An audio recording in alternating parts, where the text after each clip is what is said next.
नमस्कार दोस्तों, आप सभी का एक बार फिर से मेरे चैनल में स्वागत है। जैसा कि हम लोग इंडियन इलेक्ट्रिसिटी रूल देख रहे थे और हमने कुछ रूल डिस्कस कर लिया था। अब उसको आप लोग रिवाइज करिए यार, पेपर में आता है यार, फिर भूल भी जाता है। जितनी बार आप रिवाइज करेंगे उतना आपके लिए अच्छा रहेगा, ठीक है ना। तो रिवाइज करिए प्रॉपर, उसके नोट्स बनाइए और जितना बताया ना दोस्तों उतना तो एटलीस्ट करना ही है। फिर बाकी उसके बाद भी आप लोग देख सकते हैं इंडियन इलेक्ट्रिसिटी एक्ट की पूरी, आप गूगल में भी सर्च कर सकते हैं, उसमें पूरी फाइल ही है उसकी। यदि आपको ज़्यादा डिटेल में चाहिए और ज़्यादा चाहिए तो आप फिर उसमें देख सकते हैं, ठीक है ना दोस्तों। तो चलिए अब आगे चलते हैं थोड़ा सा। देखिए हमारा आता है रूल नंबर 76। देखिए ये 76 में ये बताया गया मैक्सिमम स्ट्रेस के बारे में। जैसे हम किसी वायर को खींचते हैं तो मैक्सिमम कितना वो मतलब कितना लिमिट तक वो खींच पाएगा, इसके बाद तो वो टूट जाएगा। तो उसी के बारे में बताया गया है मैक्सिमम स्ट्रेस या फिर मिनिमम सेफ्टी फैक्टर। उसमें मिनिमम सेफ्टी फैक्टर कितना होना चाहिए, ठीक है ना दोस्तों। तो देखिए जो हमारा मिनिमम सेफ्टी फैक्टर होता है किसके किसके लिए, स्टे वायर के लिए या फिर गार्ड वायर के लिए, ठीक है। ये दोस्तों आपका होना चाहिए 2.5। याद रखिएगा दोस्तों, आता है डायरेक्ट पेपर में आएगा कि गार्ड वायर के लिए सेफ्टी फैक्टर मिनिमम कितना होता है। ये होता है 2.5, ठीक है। अब देखिए minimum safety factor for conductor, जो भी हमारे कंडक्टर होते हैं बेयर कंडक्टर वाले, जो भी कंडक्टर जो हम ट्रांसमिशन लाइन में यूज करते हैं उसका सेफ्टी फैक्टर होता है 2। दोस्तों ये भी याद रखिएगा, जरूरी है, ये सब सेफ्टी फैक्टर जरूरी है। अब देखिए फिर इसके बाद आता फिर फॉर मेटल सपोर्ट। जैसे नहीं आपके पोल होते हैं ऐसे ऐसे वाले जो आपकी जमीन पे रहते हैं, ठीक है, जिसमें आपका कंडक्टर जाता है ना, यहाँ आपका ये लगा रहता है और यहाँ से आपका कंडक्टर जाता है, ये वाले जो पोल होते हैं ये वाले आपके मेटल वाले, तो इसका सेफ्टी फैक्टर होता है आपका 1.5, ठीक है। इसकी कोई यूनिट नहीं होती दोस्तों, ये यूनिट लेस होता है। तो जो मेटल वाले सपोर्ट होते हैं उनका सेफ्टी फैक्टर कितना होता है 1.5, ठीक है। अब देखिए अब जो आपके पोल बने होते हैं वो पीसीसी के रहते हैं, नहीं बीच में लोहा डाल के फिर सीमेंट से जाम कर देते हैं उसको, उनको पीसीसी बोलते हैं। उनको मैकेनिकली प्रेस्ड कर देते हैं, है ना, मैकेनिकली उसमें दबाव डाल देते हैं बीच में लोहे की सरिया डालकर। तो वो वाले जो पोल होते हैं तो उसका सेफ्टी फैक्टर होता है 2, ठीक है ना, इसका 2 होता है। और वो वाले पोल जो हम हाथ से बना लेते हैं रहता तो वही पीसीसी की तरह। एक आरसीसी होता है, जैसे आपके गांव में रोड बनती है आरसीसी पीसीसी, है ना, तो दोनों में क्वालिटी क्वालिटी में थोड़ा बहुत क्वालिटी में ज्यादा डिफरेंस रहता है। उसी तरह हम बात करें कि जो हैंड मॉड्यूलेट आपका कंक्रीट वाले सपोर्ट होते हैं आरसीसी वाले, इसका सेफ्टी फैक्टर होता है 2। अच्छा दोस्तों पता है ये जो सेफ्टी फैक्टर होना है ये कम से कम हो तो वो बेटर रहता है, ज्यादा रहता है तो इसका मतलब कि उसका जो क्वालिटी है वो थोड़ा सा ये होता जाता है, ठीक है। तो जो आपका आरसीसी वाला रहता है उसका सेफ्टी फैक्टर 2.5 रहता है। अब देखिए फॉर वुड का, नहीं लकड़ी वाले पहाड़ों, पहले पहाड़ों एरिया में पहाड़ी एरिया में ज्यादातर लकड़ी लकड़ी के पोल यूज किए जाते थे, तो उसका सेफ्टी फैक्टर 3.5 होता है, ठीक है। अब देखिए आप लोग जैसे जैसे देखेंगे कि अगर जो भी आपका पोल यूज किया जा रहा है उसका यदि क्वालिटी कम हो रही है तो सेफ्टी फैक्टर बढ़, जैसे देखिए मेटल सपोर्ट थोड़ा ज्यादा मजबूत होता है, फिर पीसीसी वाला थोड़ा ज्यादा मजबूत होता है तो 2 हो गई। फिर जो आरसीसी होता है उस पर 2.5 हो गया। वुडन सपोर्ट जो होते हैं वो थोड़ा सा कमजोर होते हैं तो ये 3.5 हो गया इसका ना। तो जैसे जैसे आपका क्वालिटी भी घट रही है तो आपका सेफ्टी फैक्टर भी बढ़ रहा है, ठीक है ना, इसको याद रखिएगा दोस्तों। अब देखिए अब आता है रूल नंबर 77, ये बहुत इंपॉर्टेंट है। जैसे अपना रूल नंबर 54 एंड 55 इंपॉर्टेंट था ना, उसी तरह रूल नंबर 77 इंपॉर्टेंट है। देखिए इसमें क्या रहता है, मान लीजिए आपकी ट्रांसमिशन लाइन चल रही है, देखिए ये आपका पोल है, ठीक है, इधर आपका एक पोल है, अब ये आपका वायर जा रहा है, ट्रांसमिशन लाइन है ना, मतलब ये 3 फेज जा रही है। तो इसमें ये रूल में बताया गया है कि जो आपका ये ग्राउंड है, ग्राउंड से क्लियरेंस कितनी होनी चाहिए, लोएस्ट ऑफ द कंडक्टर, जो कंडक्टर में सबसे नीचे रहता है उसके और ग्राउंड के बीच की क्लियरेंस कितनी होनी चाहिए।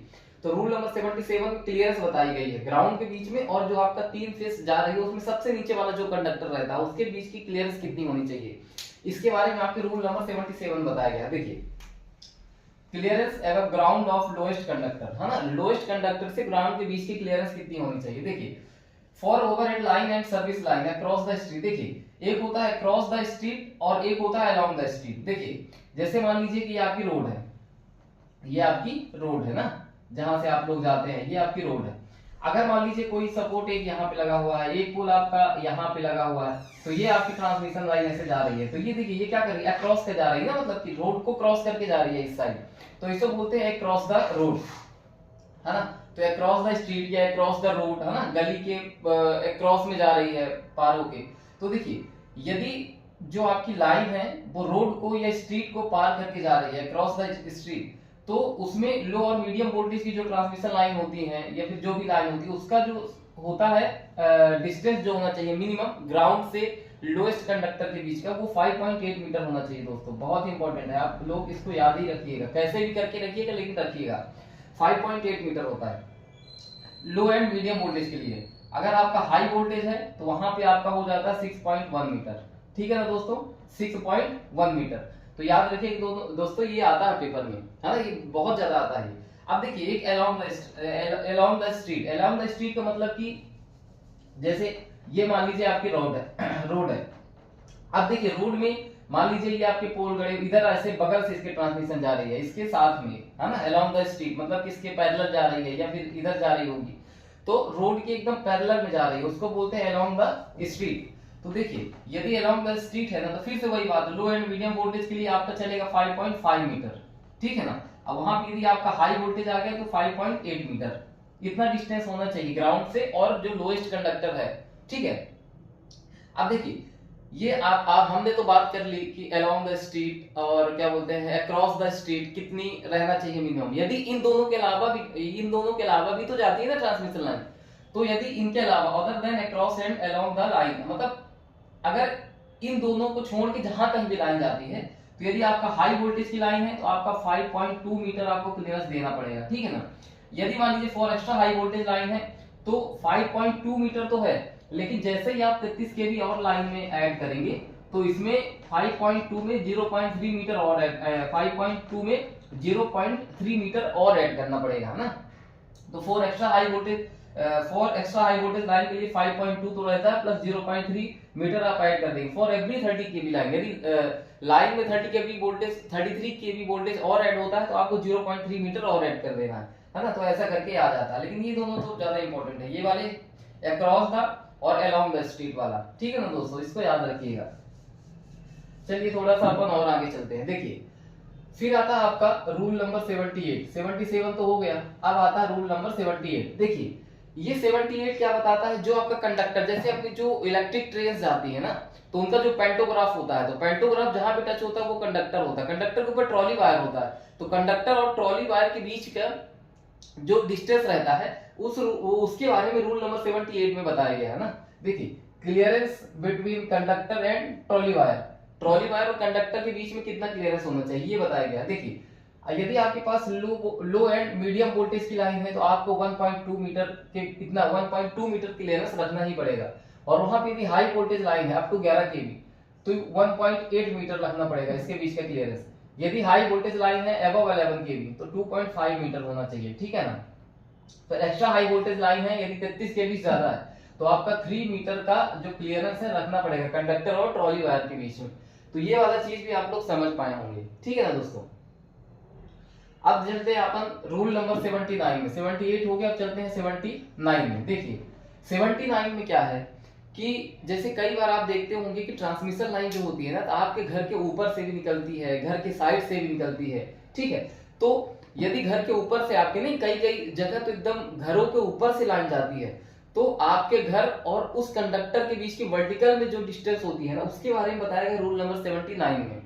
देखिए जैसे ही आपका यहाँ पे घर बना हुआ है, ठीक है, अब घर के ऊपर से आप लोग कई बार देखोगे कि घर के ऊपर से ऐसे 3 कंडक्टर जाते हैं, तो आपके घर के यहाँ छत जो रहता है आपके घर का, और ये जो ऊपरी कंडक्टर रहता है, मतलब सबसे नीचे वाला कंडक्टर रहता है लाइन का, तो उसके बीच की जो दूरी है इसके बारे में बताया गया रूल नंबर 79 में। देखिए यदि आप वर्टिकल क्लियरेंस देखेंगे तो ये होना चाहिए 2.5 मीटर। वर्टिकल मतलब कि ऐसे, अगर आपके घर के छत से ऊपर से लाइन जा रही है तो 2.5 मीटर का क्लियरेंस होना ही चाहिए, कम से कम 2.5 मीटर। और यदि मान लीजिए आपके घर के बगल से जा रही है, ऐसे पैरेलल में जा रही है, तो इसका जो डिस्टेंस होती है आपके घर से, मतलब जो आपके घर की दीवार होती है और दीवार के पैरेलल में यदि लाइन जा रही है तो वहां पे होता है 1.2 मीटर। तो दोस्तों ये आप समझ पाए होंगे, वर्टिकली थोड़ी ज्यादा क्लियरेंस रहता है दोस्तों, और जो हॉरिजॉन्टली रहता है वो थोड़ा कम रहता है, 1.2 मीटर पे ही काम हो जाता है। तो दोस्तों ये याद रखिएगा, ये वाला भी आता है पेपर में, वर्टिकल कितना क्लियरेंस रहना चाहिए, हॉरिजॉन्टल कितना क्लियरेंस रहना चाहिए, और इसके बारे में आपको रूल नंबर 79 में बताया गया है। ठीक है दोस्तों। तो वर्टिकल क्लियरेंस कितना रहना चाहिए 2.5 मीटर, और हॉरिजॉन्टल क्लियरेंस कितना रहना चाहिए 1.2 मीटर। ठीक है ना दोस्तों। अब देखिए आपका जो रूल नंबर 88 है, तो रूल नंबर 88 में क्या गार्ड वायर के बारे में बताया गया है ना। गार्ड वायर जो सपोर्टिंग के लिए यूज होती है generally, every earth which connected to earth at each point at with in the its electrical conductivity broken, जहां पे इलेक्ट्रिकल कंडक्टिविटी ब्रोकन होती है वहां पे गार्ड वायर के थ्रू एक इंसुलेटर भी आपका लगाया जाता है ना। तो पेपर में आएगा गार्ड वायर जो लगाया जाता है उसके बारे में किस इंडियन इलेक्ट्रिसिटी रूल में ये डिफाइन किया गया था, रूल नंबर 88 में है। अब देखिए दोस्तों आता है रूल नंबर 19। हमने अर्थिंग के 3 रूल पढ़े थे ना, तो 3 में से ये 2 रूल पहले पढ़ चुके थे, ये तीसरा रूल है रूल नंबर 19। रूल नंबर 19 के इसमें भी अर्थिंग के बारे में ही बताया गया दोस्तों, ये भी जरूरी है। रूल नंबर 1990 में आपका अर्थिंग के बारे में बताया गया 90 में। देखिए इसमें ये बताया गया कि जो भी मेटल सपोर्ट होते हैं आपके, है ना, जो मेटल के बने होते हैं, तो उनको हर 1 किलोमीटर में 3 जगह से अर्थिंग किया जाना चाहिए। ठीक है ना दोस्तों। देखिए अर्थ जो किया जाना चाहिए तो 3 पॉइंट में किया जाना चाहिए एवरी 1 किलोमीटर। यदि 1 किलोमीटर जाएंगे तो आपको 3 जगह पर अर्थिंग करना ही पड़ेगा आपको। ठीक है ना दोस्तों।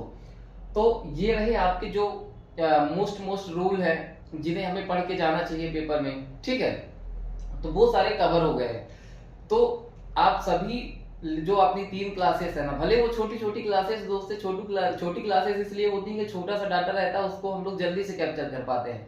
अब फिर सारे रूल एक जगह आ जाएंगे तो फिर आप उसको देखने में भी थोड़ी दिक्कत होती है और उसको याद करने में भी थोड़ा सा दिक्कत हो जाती है। इसलिए सारी चीजों को हमने अलग अलग, भले छोटी छोटी वीडियो है तो उसमें हमने उसको देखा, उसको समझा और थोड़ा सा याद भी किया। और इसको याद ही रखिएगा दोस्तों, प्रॉपर नोट्स बनाइए। और अभी पेपर भी होगा दोस्तों, शायद मार्च में भी डेट आ गई है इसकी, है ना, तो प्रॉपर तैयारी करते रहिए। इंडियन इलेक्ट्रिसिटी रूल आता ही है, मान लीजिए ज्यादातर तो आ ही जाता है। ठीक है दोस्तों। अब यहाँ से अपना इंडियन इलेक्ट्रिसिटी रूल का आपका द एंड हो गया। इसके बाद अपन इंडियन इलेक्ट्रिसिटी रूल के बारे में नहीं अब देखेंगे, और भी जो जनरल चीजें होती हैं उसके बारे में देखेंगे दोस्तों कल। जब तक के लिए जय हिंद दोस्तों।